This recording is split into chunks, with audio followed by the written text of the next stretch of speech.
Sa Lunes na ang simula ng paghahain ng Certificate of Candidacy. Pero hanggang ngayon, hinihintay pa rin daw ni Senators Alan Peter Cayetano at Bongbong Marcos kung sino sa kanila ang pipiliing makatandem ni Davao City Mayor Rodrigo Duterte.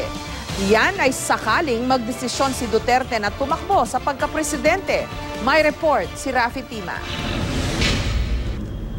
Kapansin-pansin ng mga poster at streamer ni Davao City Mayor Rodrigo Duterte at Senator Alan Peter Cayetano sa Santa Mesa, Maynila, Araneta Avenue at Aurora Boulevard. Meron din sa may Nepa Q-Mart sa EDSA, Quezon City. Ayon kay Senator Alan Peter Cayetano, supporters niyang nagpapakalat ng mga ito sa Metro Manila. Yan ay kahit na wala pang desisyon si Duterte kung tatakbo siya sa pagkapresidente. Nitong nakaraang linggo, nakipagpulong si Cayetano kay Duterte sa Davao.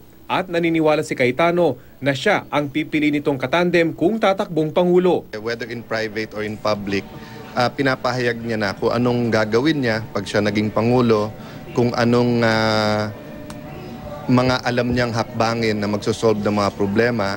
This gives a glimmer of hope, no, to the supporters na siya'y tatakbo. Si Senator Bongbong Marcos na tatakbo rin bilang pangalawang Pangulo at formal na magdedeklara ng kandidatura sa Sabado, nakipagpulong din kay Duterte. Kanina, ang isyu naman ng apelyidong Marcos ang sinagot ng senador kung maepekto ito sa kanyang pagtakbo. I have never felt it to be a burden. I have only felt it to be an advantage, a blessing, and I am very thankful that I am a Marcos. Sa susunod na linggo, inaasahang magpa-file na ng kanilang Certificate of Candidacy sina Marcos at Cayetano. Pati na iba pang nag-anunsyong tatakbo para sa pangalawang pinakamataas na posisyon sa bansa. Sina Senador Chis Escudero, Senador Antonio Trillanes IV at Camarines Sur Representative Leni Robredo. Rafi Tima, GMA News.